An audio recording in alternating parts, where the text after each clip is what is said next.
안녕하세요 여러분, 고다주입니다. 시작 전에 구독 안 누르신 분들은 구독 버튼 먼저 눌러주세요. 시청해주셔서 감사합니다. 그럼 오늘의 사연 시작하겠습니다. 어느 날 저녁, 시어머니는 손수건으로 눈가를 훔치며 가족들 앞에 앉으셨어요. 췌장암 말기란다. 길어야 6개월이라네. 그 한마디가 방 안의 공기를 순식간에 얼려버렸습니다.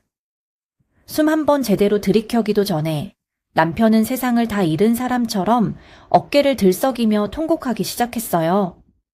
시누이는 두 손으로 입을 틀어막으며 눈물을 쏟아냈고, 시동생은 제 손을 꼭 붙잡은 채 바닥에 발을 굴렀습니다.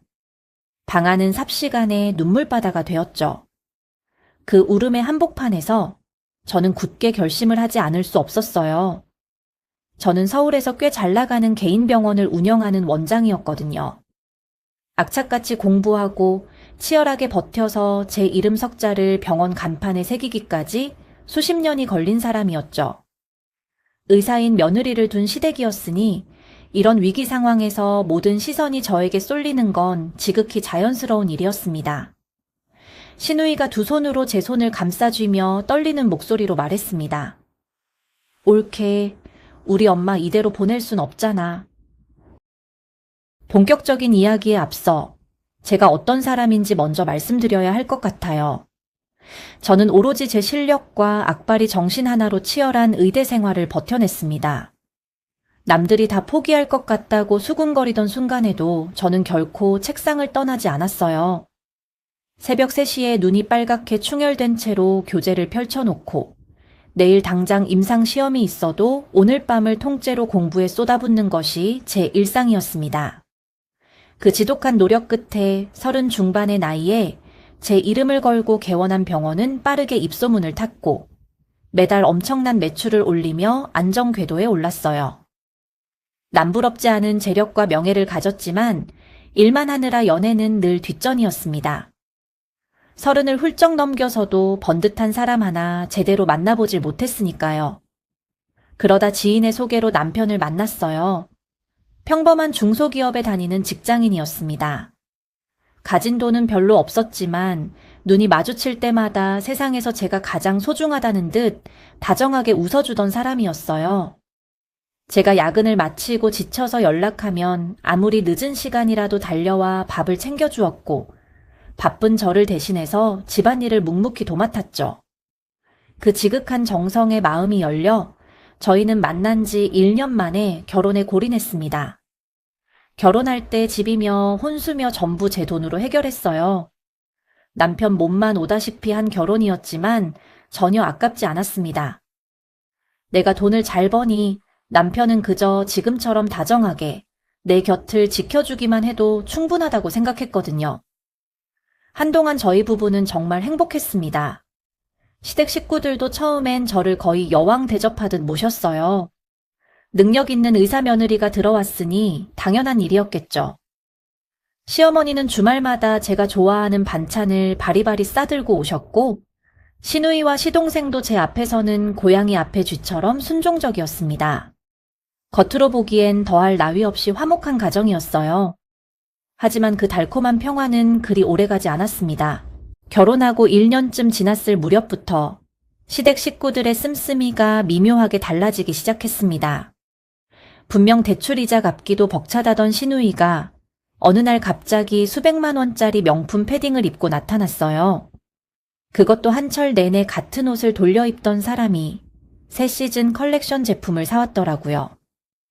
맨날 백수처럼 놀던 시동생도 어느 순간부터 눈이 번쩍 띄는 수입 외제차를 계약했다며 자랑을 늘어놓았습니다. 겉으로 드러나는 변화만 봐도 명백하게 뭔가 이상했어요. 이상하다 싶어 남편에게 슬쩍 물어보았습니다. 당신 동생들이 요즘 돈을 꽤 잘 쓰네. 무슨 좋은 일 있대? 남편은 순간적으로 눈동자를 굴리며 뒷머리를 긁적이더니 동업하는 친구 주식이 대박 났다는 말로 얼버무렸어요. 당신은 신경 쓰지 말라는 말도 덧붙이면서요. 그때는 그냥 믿고 넘어갔습니다. 워낙 병원 일로 눈코 뜰 새 없이 바쁘기도 했고 가족끼리 돈 문제를 꼬치꼬치 캐묻는 게 야박해 보일 것 같아서였죠. 그런데 그 이상한 변화들의 진짜 이유를 알기도 전에 시어머니의 암 선고라는 거대한 비극이 저희 집을 덮쳐버린 거였습니다. 선고를 들은 다음 날 저는 잠도 제대로 못 자고 아침부터 움직이기 시작했습니다. 당장 제가 아는 인맥을 총동원해 국내 최고 권위의 대학병원 암센터 예약을 잡으려 했어요. 췌장암 분야에서 손꼽히는 선배 의사에게 연락을 취하고 진료 의뢰서와 검사 자료를 빠르게 넘기면 빠른 치료로 이어질 수 있다는 계산이었습니다. 어머님, 제가 아는 선배 중에 췌장암 권위자가 계세요? 당장 소견서랑 검사 자료 보내서 특별 진료 잡을 테니 다니시던 병원 이름이랑 검사 결과지 좀 저한테 주세요. 그런데 그 말을 듣는 순간 시어머니와 남편의 얼굴 근육이 동시에 찰나처럼 굳어지는 게 보였습니다. 아주 짧은 순간이었지만 저는 분명히 포착했어요. 남편이 서둘러 제 앞을 가로막으며 이미 유명한 원장님이 알아서 관리해주는 프라이빗 요양병원이 있다고 말을 돌렸어요. 항암 치료로 엄청 유명한 곳이라며 대형 병원 옮겼다가 스트레스 받으시면 어떡하냐는 말도 덧붙였죠. 시어머니도 고개를 격하게 끄덕이며 대형 병원은 사람이 너무 많아서 스트레스만 쌓인다고 거들었어요. 의사 입장에서 상식적으로 이해가 가지 않는 대답이었습니다. 췌장암 말기라면 당장 대형 병원에서 정밀 검사를 받고 수술이나 항암 치료를 시작해야 해요. 그것이 의학적 상식입니다. 이름도 처음 들어보는 교회의 외딴 요양병원에서 치료를 받겠다는 건 아무리 봐도 납득이 되지 않는 선택이었습니다. 하지만 시어머니는 고집을 꺾지 않으셨고 남편 역시 눈물로 애원하며 어머니 뜻을 따라주자고 저를 설득했어요. 병환 중에 싸우고 싶지 않았고 무엇보다 시어머니의 마음이 편해야 치료에도 도움이 된다는 마음으로 저는 한 발 물러섰습니다. 그리고 바로 그 다음 날부터 본격적인 돈 요구가 시작되었습니다. 요양병원의 특실 비급여 항암 치료비가 일주일에 수천만 원씩 깨진다고 했어요. 특수면역 항암제를 비롯해 외국에서 직접 들여오는 고가 약품을 써야 한다는 이야기도 이어졌습니다. 어머님을 살릴 수만 있다면 돈이 무슨 문제겠냐 싶어 저는 군말 없이 제 개인 계좌에서 선뜻 5천만 원을 먼저 송금했습니다. 그게 시작이었죠. 한 달이 지나고 두 달이 지날 때마다 병원비가 모자란다. 새로운 특수약품을 들여와야 한다며 남편은 수시로 수천만 원짜리 영수증을 들이밀었습니다. 어머님을 위한 일이라니 저는 단 한 번도 의심하지 않고 묵묵히 돈을 보냈어요. 죽어가는 사람 앞에서 의심이 무슨 소용이냐 싶었거든요. 그렇게 석 달 동안 시댁으로 흘러 들어간 돈만 자그마치 2억 원에 달했습니다. 그런데 돈을 보내면 보낼수록 제 마음속 깊은 곳에서 묘한 위화감이 조금씩 피어오르기 시작했어요.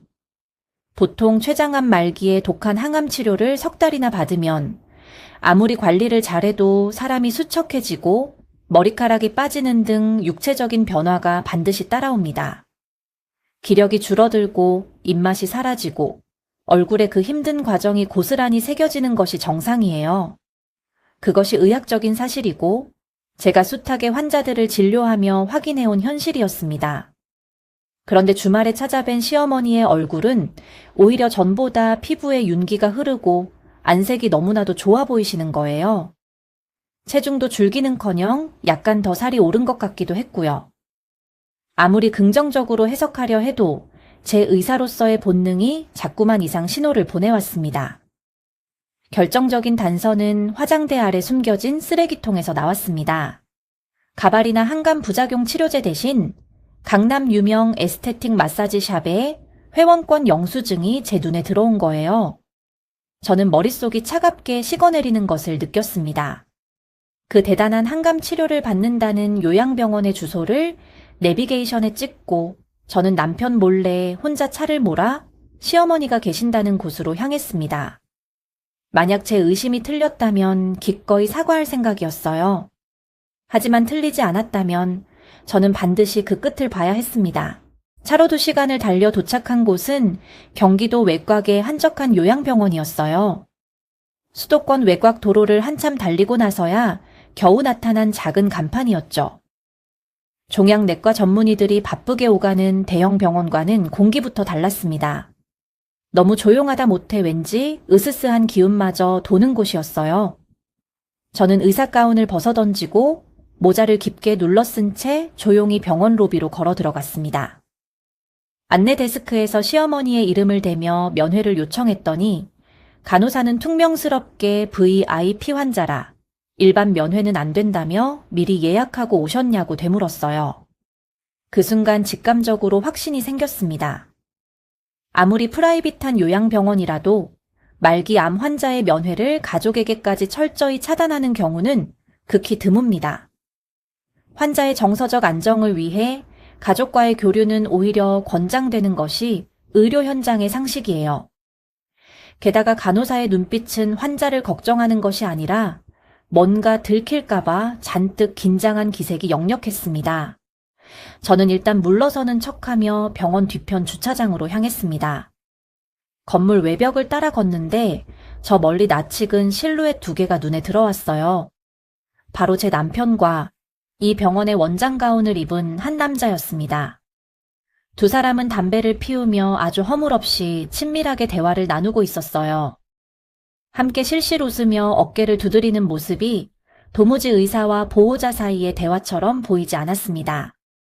저는 본능적으로 숨을 죽이고 비상구 계단 틈새로 몸을 숨겼습니다. 그리고 핸드폰을 꺼내 떨리는 손으로 녹음 버튼을 눌렀어요. 바람을 타고 남편의 목소리가 선명하게 들려왔습니다. 선배, 이번 달 영수증 타이틀은 특수표적 항암제로 좀 끊어줘. 와이프가 의사라 대충 끊으면 바로 눈치채거든. 성분명 어설프게 적으면 안 돼. 귀를 의심했습니다. 남편의 입에서 나온 말들은 제 심장을 산산조각 내는 것 같았어요. 시어머니의 암 선고, 매달 들이밀던 수천만 원짜리, 비급여 치료비 영수증, 가족들이 함께 흘린 피눈물 같은 눈물들. 이 모든 게 제 돈을 뜯어내기 위해 남편과 사기꾼 의사 선배가 치밀하게 짜놓은 더러운 사기극이었던 겁니다. 주먹을 얼마나 세게 쥐었는지 손톱이 살을 파고들어 피가 날 것 같았어요. 당장 튀어나가 남편의 뺨을 후려치고 그 사기꾼 의사놈의 멱살을 잡고 싶었습니다. 그런데 저는 냉철한 의사이자 큰 사업체를 운영하는 사람이에요. 감정적으로 터트려봤자 저 인간들은 오해라며 발뺌하고 증거를 인멸할 게 뻔했습니다. 저는 심호흡을 길게 내쉬며 차갑게 식어가는 머리를 돌리기 시작했어요. 확실하게 숨통을 끊어놓으려면 변명조차 못할 완벽한 물증이 필요했습니다. 그날 밤 아무 일도 없었다는 듯 집으로 돌아왔습니다. 남편은 여전히 거실에서 어머니 걱정에 한숨을 쉬는 척 슬픈 연기를 하고 있더군요. 다음 달 더 비싼 수입 약을 써야 할지도 모른다며 미안하다는 말을 얹어서요. 어머님 기력이 많이 떨어지셨다는 말도 눈물을 글썽이며 덧붙였습니다. 저는 흔들리지 않았습니다. 태연하게 웃으며 대답했어요. 어머님 살리는 일인데 돈이 대수야. 다음 달 영수증 나오면 바로 보내줄 테니까 당신은 어머님 간회만 신경 써. 그 말에 남편의 입꼬리가 미세하게 올라가는 것을 저는 놓치지 않고 보았습니다. 사람 눈치 볼 줄 모르는 탐욕스러운 인간이었어요. 그 돈이 본인들을 파멸로 이끌 지옥행 티켓인 줄도 모르고. 다음 날 아침, 저는 출근하자마자 행동력 하나만큼은 타의 추종을 불허하는 친언니에게 전화를 걸어 녹음 파일과 상황을 전부 공유했어요. 언니는 수화기 너머로 진짜 미쳤냐며 소리를 지르더니 당장 시댁으로 쫓아가자고 했습니다. 하지만 저는 차갑게 말을 잘랐어요. 언니, 진정해. 쫓아가는 건 하수들이나 하는 짓이야. 저 인간들이 내 돈으로 정확히 무슨 짓을 하고 다니는지 싹 다 밝혀내서 단일 원도 남김없이 뱉어내게 만들 거야. 저는 곧바로 흥신소와 자산 추적 전문가를 고용했습니다. 지난 석 달 동안 보낸 2억 원의 행방을 샅샅이 쫓기 시작했어요. 결과는 일주일도 안 돼 지독하게 선명한 서류 뭉치로 제 책상 위에 올려졌습니다. 돈의 흐름은 참으로 경이로울 지경이었습니다. 제 계좌에서 남편을 거쳐 요양병원으로 들어간 돈은 수수료 명목의 일부만 그곳에 남기고 곧바로 남편의 개인 계좌로 재송금되었더군요. 요양병원은 사실상 세탁 창구 역할을 하고 있었던 겁니다. 그리고 남편 계좌로 모인 그 돈은 정확히 세 갈래로 찢어졌어요. 첫 번째는 시누이의 강남 아파트 전세 계약금으로 8천만 원. 두 번째는 백수 시동생의 수입, 외제차 리스 완납 비용으로 5천만 원. 그리고 세 번째가 가장 가관이었습니다. 시어머니의 개인 계좌로 매달 수천만 원씩 꽂히고 있었는데 그 돈의 사용처를 보니 강남의 최고급 성형외과, 피부과, 그리고 명품 백화점 VIP 라운지였던 겁니다. 말기 암 환자라던 시어머니는 제 돈으로 얼굴을 팽팽하게 리프팅하고 백화점에서 쇼핑백을 양손에 들고 호사를 누리고 계셨던 거예요. 며느리가 밤낮으로 환자 보며 피땀 흘려번 돈으로 시댁 식구 전체가 인생 세탁을 하며 축제를 벌이고 있었던 거죠. 기가 막혀서 헛웃음이 나왔습니다. 하지만 여기서 끝이 아니었어요. 서류를 더 깊이 파헤치던 중 남편의 태블릿 PC와 연동된 클라우드 계정에서 충격적인 단톡방 대화 캡처본을 발견했습니다. 거기엔 시어머니, 시누이, 시동생, 그리고 남편까지 온 가족이 모여 있었어요. 그들은 제 이름을 의사년이라 부르며 제가 돈을 보낼 때마다 기뻐하고 어떻게 더 많이 뜯어낼지 머리를 맞대고 있었습니다. 그 수많은 대화 중에서 가장 가슴을 찌른 한 줄은 바로 이것이었습니다. 우리 엄마 죽기 전까지 단물 쪽쪽 빨아먹으면 돼. 단물 쪽쪽 빨아먹으면 된다. 그 문장을 보는 순간 제 안의 마지막 자비심마저 완벽하게 증발해버렸습니다. 저를 가족이 아니라 자신들의 호화로운 생활을 책임질 움직이는 ATM 기계로 보고 있었던 거죠. 완벽하게 짜인 대국민 투병 사기극.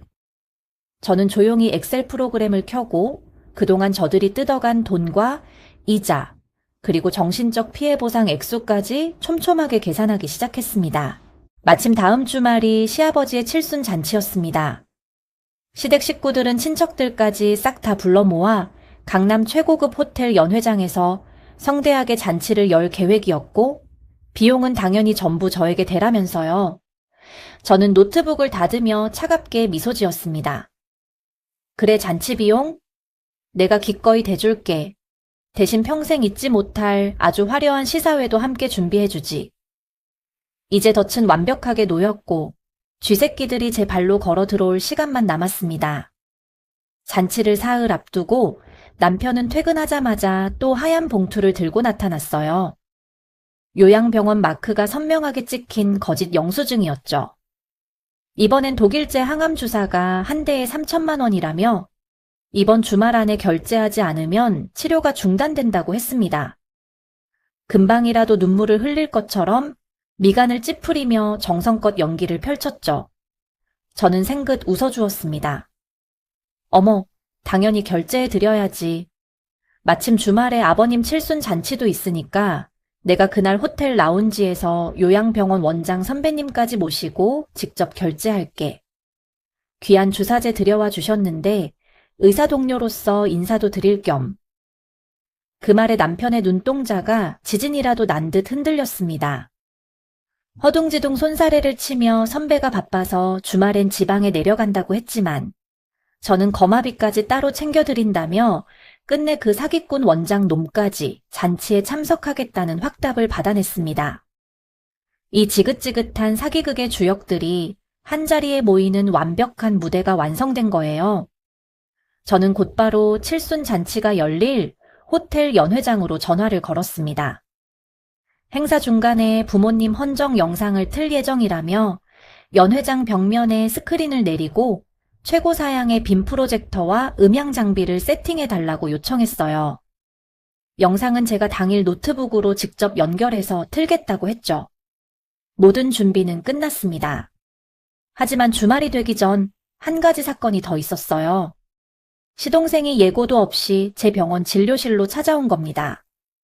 손에는 고급 수입 양주 한 병을 들고서 친구들과 압구정의 라운지 바를 오픈하게 됐는데 초기 자본이 딱 1억 원이 모자란다며 대놓고 투자를 요구했어요. 우리 형수님, 대한민국 최고 여의사이신데 1억 원 정도는 푼돈 아니냐는 말까지 서슴없이 내뱉으면서요. 제 돈으로 외제차를 리스해 끌고 다니는 것도 모자라 이제는 아예 억 단위의 돈을 요구하는 시동생. 저를 얼마나 만만한 호구로 보고 있었는지 뼈저리게 느껴졌습니다. 저는 가방 속에 켜져 있던 핸드폰 녹음기를 확인하며 아주 부드러운 목소리로 대답했어요. 1억 원이요? 도련님 사업하신다는데 그 정도 투자는 해드릴 수 있죠. 대신 조건이 있어요. 이번 주말 아버님 칠순 잔치 때 친척들 다 모인 자리에서 사업 계획서 간단하게 발표해 주세요. 그래야 제 돈도 명분이 서고 아버님도 기가 사시지 않겠어요? 시동생은 제 덫에 걸려든 줄도 모르고 좋아서 입이 찢어질 것처럼 어쩔 줄 몰라 하더군요. 신이 나서 수입 양주를 제 책상에 올려두고 의기양양하게 진료실을 나갔습니다. 그 뒷모습을 보며 저는 굳게 다짐했어요. 내 피 같은 돈을 비웃으며 파티를 벌인 대가가 얼마나 참혹한지 뼈저리게 느끼게 해주겠다고 말이죠.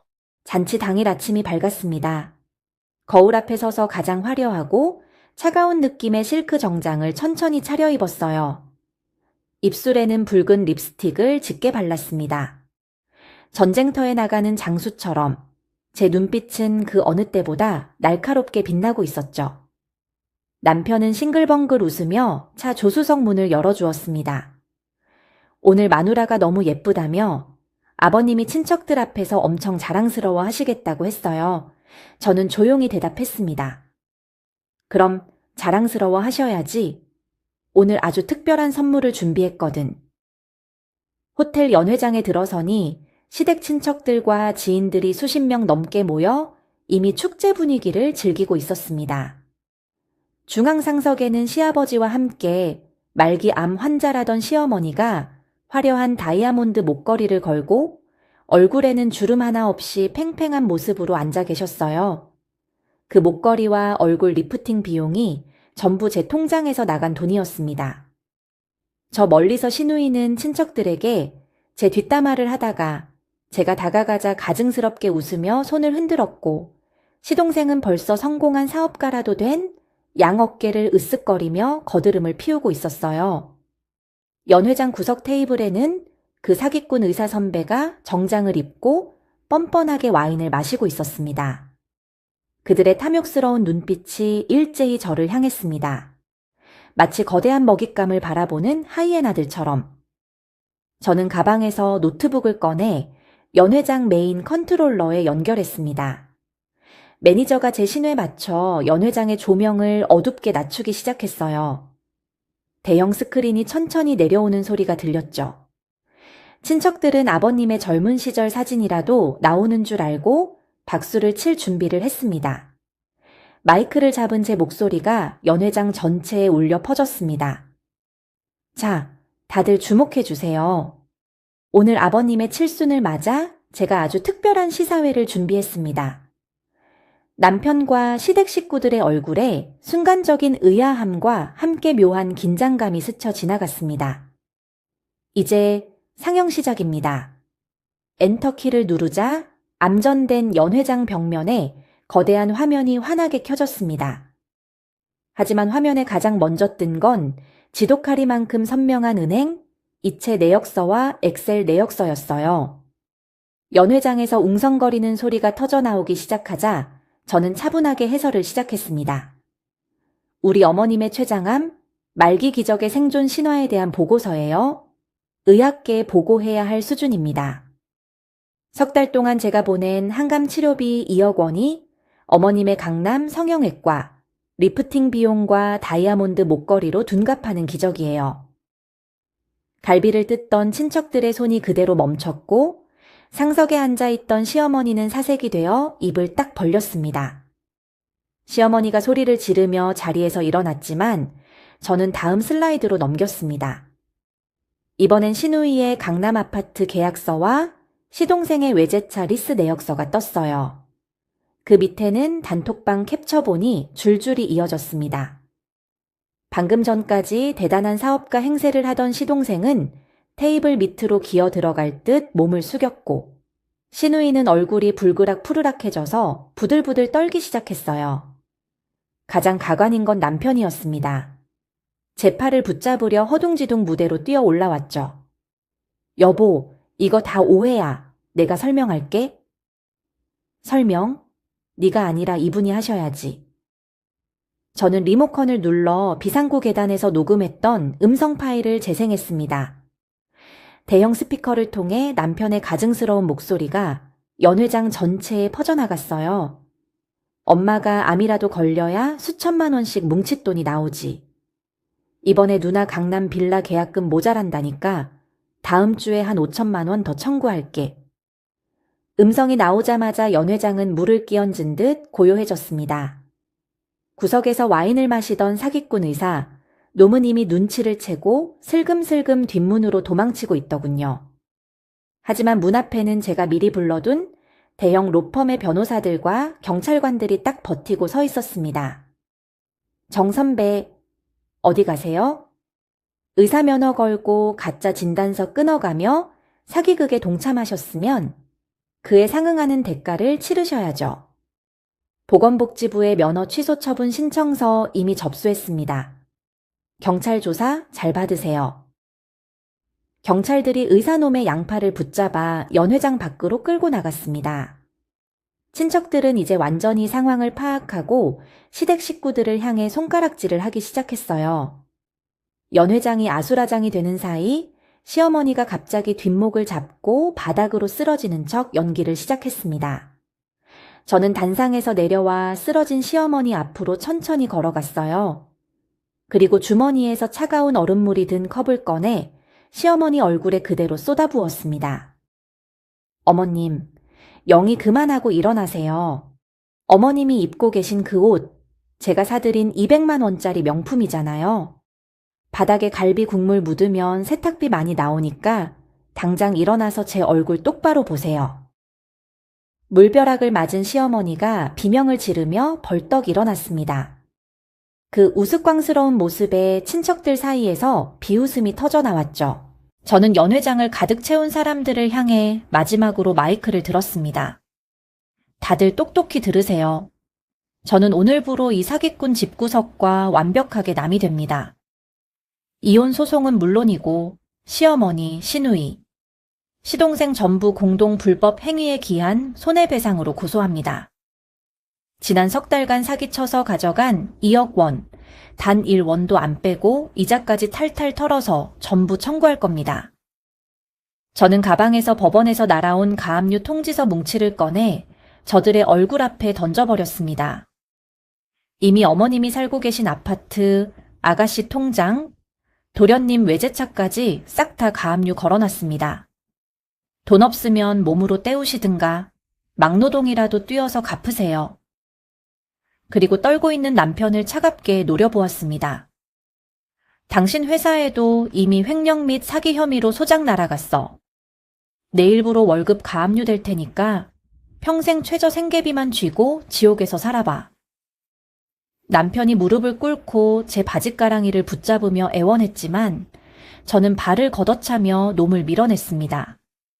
그리고 노트북을 챙겨들고 뒤도 돌아보지 않은 채 연 회장을 걸어 나왔습니다. 등 뒤로 서로 멱살을 잡고 싸우는 사기꾼들의 악다구니가 시원한 배경음악처럼 흘러나왔어요.